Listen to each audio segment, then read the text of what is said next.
It's not Farhan Akhtar, it's Milkha Singh, and I think that's the biggest thing that you managed. I truly take that as a compliment from you when you say that to me. Thank you very much. Abhishek has said that you've set a benchmark in terms of acting. By Rakesh and by Prasun and by your trainers who are giving you the sense of belief that you're heading in the right direction. I think you're a perfect candidate for endorsing dairy products now. हाँ मैंने घी के 2 डब्बे पिए हैं दूध के लिए भागा हूँ. Of course, anybody out there interested, I guess I'm your guy. There is a whole machinery now that's at work to try and raise more awareness outside the diaspora for this film. Reference points apart from Milkha Singh himself? No, not at all. No, I mean for me the biggest reference point was the man himself. I wanted to deal with that in those 7 months that I had leading up to prep. So you get yourself into that energy and into that zone.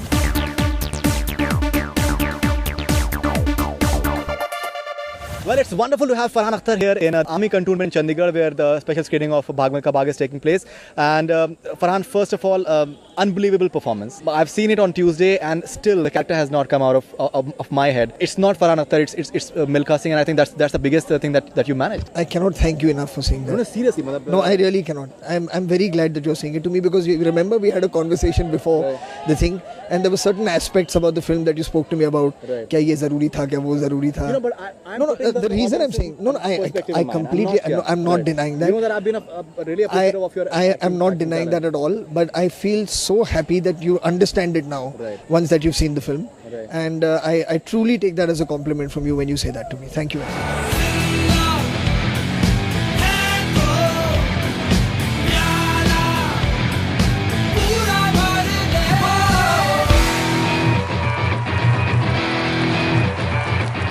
What I personally felt, and even Abhishek has said that you've set a benchmark in terms of acting, in fact, that now people will have to just match that, because the kind of hard work that you've put in, be it physical or be it almost everything, it must not have been easy. In fact, it must not have been easy at all. It was definitely a challenge, but I mean really, you feel now that you've seen the film, you know that it's a very special movie, and he's a very special man whose spirit really is not you cannot gauge it, you cannot fathom it in terms of putting it down into any kind of numbers or into any kind of logical analysis. He defied everything. So to be able to capture that spirit, to be able to capture that essence, it was important to start feeling that way. Where you have to try and strive to achieve things that maybe even you didn't think were possible for you to do. And that, I don't know, I mean, and you're also getting fanned, that fire is getting fanned by, Rakesh and by Prasun and by your trainers who are giving you the sense of belief that you're heading in the right direction, and it just keeps filling you with more and more passion, with more and more madness, if you want to call it that, and I guess what you see is the result of that. On a lighter note, I have this thing to say that primarily it's the tremendous thirst for a glass of milk that led to the birth of a champion athlete, and I think you're a perfect candidate for endorsing dairy products now. Even ghee bhi aapne 2 dabbe aapne piye hain. हाँ मैंने घी के 2 डब्बे पिए हैं दूध के लिए भागा हूँ. दूध के लिए भागा हूँ. हाँ तो of course, anybody out there interested, I guess I'm your guy. We've seen these movies like Beautiful Mind and Catch Me If You Can, primarily based on true lives somewhere. When personally I saw Bhaag Milkha Bhaag, this is a movie that the world should be watching. It's a true story of someone, and I personally feel it does not require any language per se. I think all Rakesh... Mainstream audience. You're absolutely right. I think all of us are in agreement with you. And there is a whole machinery now that's at work to try and raise more awareness outside the diaspora, for this film, and there is a lot of interest from them as well on the film. We were recently in London, where we did a couple of press screenings. We went to New York. Rakesh did press screenings in New York. And the general sense that we are getting is that there definitely is a lot of curiosity about the film.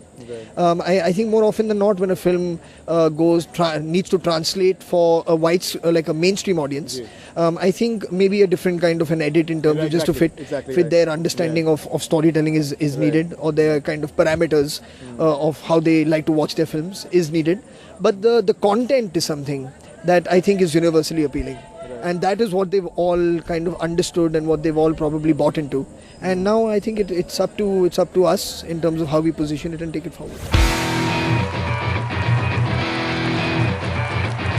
Something about body language part of the character, because it's not Farhan Akhtar somewhere. How was the entire process like? You're an actor, and I'm sure that you have a method to it. You're not a trained actor, I believe. So the entire process of getting into the body language of someone who's totally totally far away from you, because you are like a Bombay guy, and this is like a villager who's basically unkempt. I'm sure that it must have been very tough to get into the entire. Yeah, well, but I mean, I don't know. I think that's the magic of movies. No? I mean, if you get so excited by something, and if you buy into an idea that is so big and so much larger than what you are, I feel you find the ability to give it your all. And I feel extremely inspired by the script. Do you have any reference points apart from Milkha Singh himself? No, not at all. No, I mean, for me, the biggest reference point was the man himself. But at the same time, I think, which we discussed earlier also, I did not want it to become an impersonation, of him. I mean, you of course need to match the running style, because that was very distinctly his own. But apart from that, in terms of his everyday body language, his everyday mannerisms, his everyday way he would be, whether he's shy or aggressive, or stubborn, all this stuff is something that you just understand the emotional kind of referencing that's there in the script, and you can understand that from him. But eventually you have to draw, I guess, on your own memories, if so, or your own characteristics where you agree with that. Because that's the only time I feel that it'll look real, is otherwise not.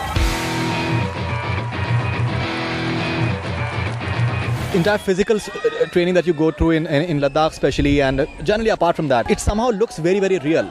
हम लोग बहुत सी फिल्में देखते हैं, we can make out that कहाँ पर जो है such acting हो रही है, and when something that you're actually just going through the entire rigorous process of it. That entire process, I've asked you this earlier as well, I've seen the movie now. That process, was it like a learning experience for you in a way as well, that maybe how the athletes must be just training for, because you have to look convincing as an athlete? Of course, I mean, it's been roughly just over a year and a half that I was living this lifestyle of what supremely trained athlete needs to be living.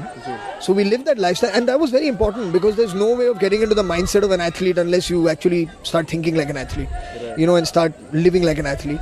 And that aspect of it, that ownership of a track, that ownership of this is my race, this is my sport, that energy that you exude when you walk on and you look at your competitors.